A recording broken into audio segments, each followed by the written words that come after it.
საერთაშორისო პარტნიორების კრიტიკის ფონზე ქართულ ოცნებას 4 ოქტომბრის თვითმმართველობის არჩევნების თითქოს და გამართულად, გამჭვირვალედ და პროფესიონალურად ჩატარების გამო მოსკოვში აქებენ. რუსეთის საგარეო საქმეთა სამინისტროს სპიკერი მარია ზახაროვა 8 ოქტომბრის ბრიფინგზე საქართველოში გამართულ მუნიციპალურ არჩევნებსაც გამოეხმაურა. ზახაროვა იმ ეგრეთ წოდებული საერთაშორისო დამკვირვებლების პოზიტიურ შეფასებებს დაეყრდნო, რომელთა ნაწილიც რუსეთში გამართულ არჩევნებსაც დადებითად ახასიათებდა და რომლებიც 4 ოქტომბერს პროცესს საქართველოშიც აკვირდებოდნენ. ზახაროვამ კომენტარი გააკეთა 4 ოქტომბერს გამართულ საპროტესტო შეკრებაზე და ქართული ოცნების რიტორიკა გაიმეორა.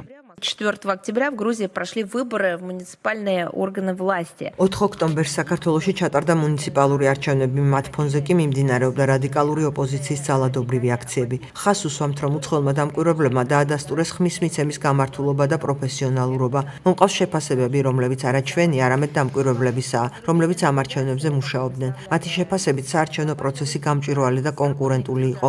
სერიოზულ შეშფოთებას იწვევს საქართველოს შიდა საქმეებში დასავლელი მოთამაშეების შეუნიღბავი ჩარევა. ვერ ვიტყვით სახელმწიფოებს, უფრო სწორი იქნება თუ ვიტყვით მოთამაშეთა ჯგუფს. ევროკავშირელებისა და კიევის რეჟიმის მიერ მხარდაჭერილმა ოპოზიციამ, რომელიც დაკავშირებულია საქართველოში გასამართლებულ უკრაინის მოქალაქე სააკაშვილის ნაციონალურ მოძრაობასთან, პირდაპირ გააკეთა კანონიერი ხელისუფლების გადაგდების მოწოდება. ამ წლის 4 ოქტომბრის საღამოს თბილისის ცენტრში ერთ-ერთ ოფიციალურ შენობაზე შტურმი სცადეს. ყველა მეთოდი გამოიყენეს, რაც მსოფლიოს სხვადასხვა კუთხეშია დამუშავებული. პროტესტის მონაწილეები იყენებდნენ ძალადობას სამართალდამცველების მიმართ. თითქოს ისინი სხვა სახელმწიფოს წარმომადგენლები იყვნენ და არა მათივე თანამემამულეები. ისინი ძალადობას იყენებდნენ ჟურნალისტების წინააღმდეგ. ამ საბოლოოდ წარუმატებელი პროვოკაციის აშკარა მიზანია საქართველოში მაიდნის სცენარის განხორციელება, იქ მარიონეტული მმართველობის დამყარება, რესპუბლიკის სრულად დასავლეთ დამორჩილება, რათა საქართველოს ჩვენს წინააღმდეგ მორიგი ავანტიურისთვის გამოიყენონ, ანტირუსული განწყობები გააღვივონ და რუსეთის სამხრეთ საზღვარზე სიტუაციის დესტაბილიზაცია მოახდინონ.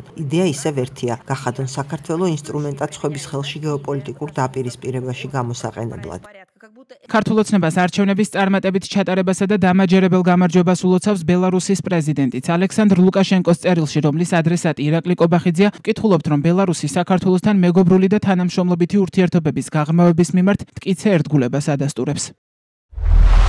ქართული ოცნების კანდიდატების დამაჯერებელი გამარჯვება ადასტურებს პასუხისმგებლობის მაღალი სტანდარტებისადმი, მათ შესაბამისობას, სანდოობასა და პროფესიონალიზმს. ასევე მეტყველებს თქვენს მიერ აღებული ქვეყნის განვითარების სუვერენული კურსის ფართო მხარდაჭერაზე და საზოგადოების კონსოლიდაციაზე. ვარაუდობ, რომ ხალხის რჩეულები ბელორუსულ-ქართული ურთიერთობების კავშირების გაფართოებაში მნიშვნელოვან წვლილს შეიტანენ. ხელს შეუწყობენ ახალი სავაჭრო, ეკონომიკური და ჰუმანიტარული პროექტების რეალიზაციას.